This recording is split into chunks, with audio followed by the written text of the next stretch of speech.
तर लाडकी बहीण योजना याचा तुमच्या विजयात मोठा वाटा आहे. 2100 रुपये करण्याची तुम्ही घोषणा केली होती. तो निर्णय साधारणतः कधीपर्यंत होणार? आणि दुसरं, आता एक अशी चर्चा सुरू आहे की 1500 जेव्हा दिले तेव्हा स्क्रुटिनी कोणतीही झाली नव्हती. आता 2100 देताना स्क्रुटिनी होणार अशी चर्चा आहे. त्या संदर्भात वस्तुस्थिती काय आहे? असं आहे की पहिल्यांदा तर ही योजना आम्ही सुरूच ठेवणार आहोत आणि 2100 देखील आम्ही देणार आहोत. आता बजेटच्या वेळी त्याचा आम्ही विचार करू आणि शेवटी आपले सगळे आर्थिक सोर्सेस जे आहेत ते सोर्सेस योग्य प्रकारे चॅनलाइज झाल्यानंतरच आपल्याला ते करता येतं. त्याच्यामुळे ते करण्याचा निर्णय पक्का आहे. जी आश्वासनं दिली ती आश्वासनं पूर्ण करू. त्याकरता ज्या व्यवस्था करायच्या त्या व्यवस्था आम्ही आधी करू.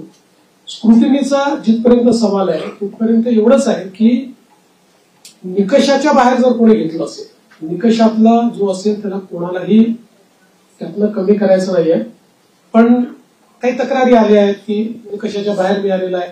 जसं आपल्याला कल्पना असेल की शेतकरी सन्मान योजना जेव्हा मोदीजींनी सुरू केली त्यावेळी पहिल्यांदा जे काही बेनिफिशियरीज होते लक्षात आलं की मोठ्या शेतकऱ्यांना देखील ते मिळालेलं आहे. मग नंतर त्यातल्या अनेक शेतकऱ्यांनी स्वतःच त्या ठिकाणी सांगितलं की आम्ही या निकषात बसत नाही. मला असं वाटतं त्यानंतर ती स्थिर झाली. अशाच प्रकारे जर ऍपरंटली या योजनेमध्ये काही ज्यांना आपण निकष ठरवलेले आहेत त्या निकषाच्या बाहेरच्या आमच्या बहिणी मिळाल्या तर त्याचा पुनर्विचार होईल. पण सरसकट काही पुनर्विचार वगैरे करण्याचा विषय नाही.